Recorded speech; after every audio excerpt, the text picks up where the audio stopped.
Hello दोस्तों, एक बार फिर से स्वागत है आपका जोशी ऑनलाइन क्लासेस में। आज जिस टॉपिक को हम ट्रिक के माध्यम से कवर कर रहे हैं वो है महात्मा बुद्ध के जीवन से संबंधित कुछ प्रतीक।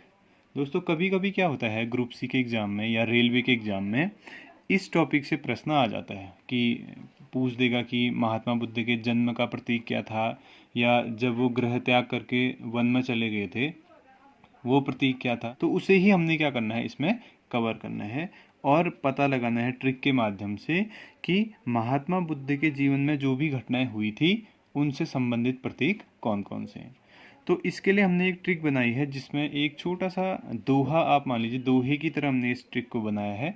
तो आपने उस दोहे को पढ़ना है और पढ़ते पढ़ते ही आपको पता चल जाएगा कि कौन सा प्रतीक महात्मा बुद्ध के जीवन की किस घटना से संबंधित है। तो आइए शुरू करते हैं।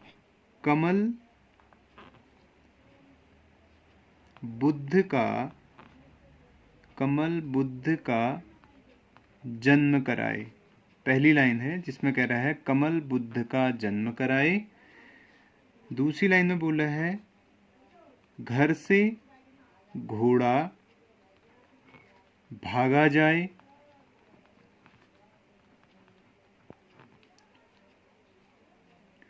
पीपल ज्ञान का बोध कराए। पीपल ज्ञान का बोध कराए।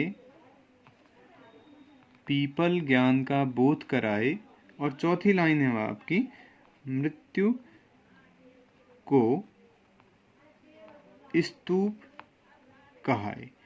तो ये चार लाइनें हैं जिनमें महात्मा बुद्ध के समय की जो जो घटनाएं हुई थी, महत्वपूर्ण जो घटनाएं थी महात्मा बुद्ध के जीवन की, उनसे संबंधित जो भी प्रतीक हैं वो इन चार लाइनों में आपको देखने को मिलते हैं। तो यहाँ पर क्या है कि ये जो लिखा है कमल बुद्ध का जन्म कराए, तो इससे सीधा सीधा यहाँ पर पता चल रहा है कि जन्म, यानी कि महात्मा बुद्ध, जो महात्मा बुद्ध थे, उनके जन्म का जो प्रतीक है वो क्या है, कमल का फूल है।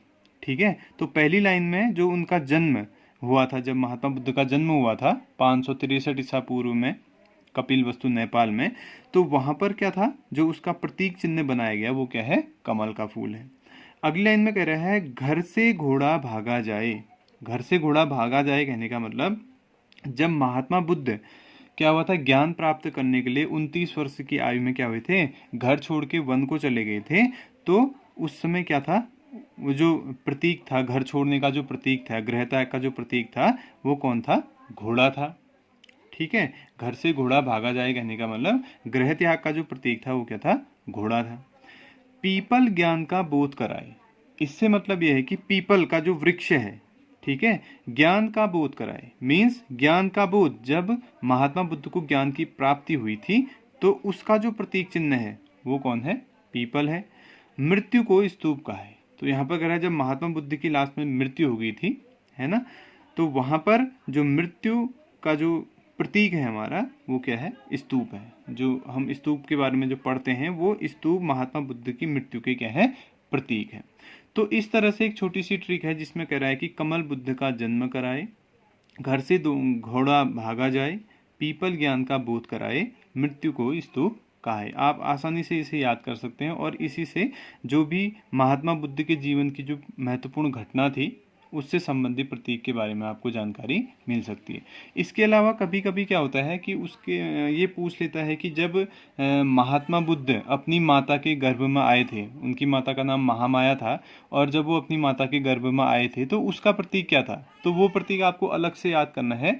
उसका प्रतीक था हाथी, सफ़ेद रंग का हाथी। ये माना जाता है कि महात्मा बुद्ध जब महामाया अपनी माता के गर्भ में आए थे तो उसका जो प्रतीक है वो कौन सा है, सफ़ेद हाथी है। और इसके अलावा जब महात्मा बुद्ध निर्वाण के लिए गए थे, है ना, मोक्ष प्राप्त करने के लिए जब महात्मा बुद्ध गए थे तो उसका क्या प्रतीक है, तो उसका जो प्रतीक है वो क्या है, पद चिन्ह है।